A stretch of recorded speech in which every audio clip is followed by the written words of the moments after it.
I'm the daughter of the former president. What? Hindi ko masyadong alam kasi Balik mo lang din. kakabalik ko lang.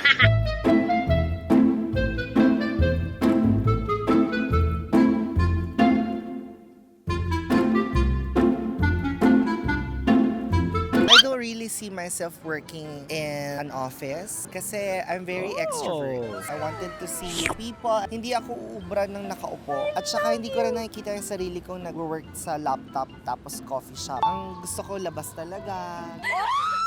Ako kung may work siguro ako, mas gusto ko sa office. Gusto ko yung working under pressure, yung chaos ng working sa office. Paminsan namimiss ko siya pag naalala ko. Pero nung paminsan Saan yung... ka ba nag-work before? Sa office nga eh.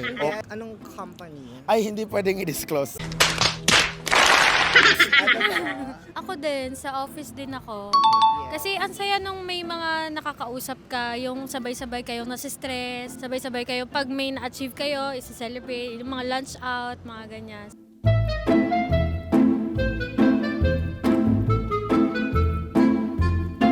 Yung cons, maingay yung mga bata sa likod. Sila kasali. Ay, hindi ba sila kasama?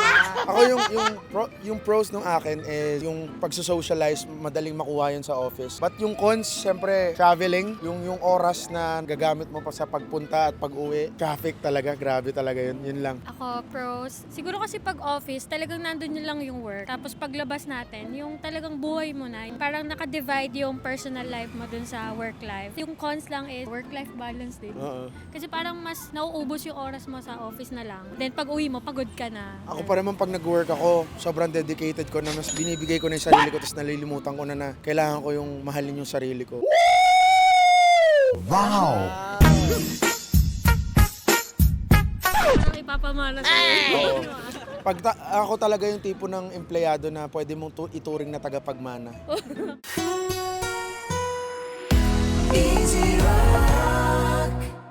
Hey, thanks for watching! For more exclusive videos and artist interviews, You can check out our videos by clicking here.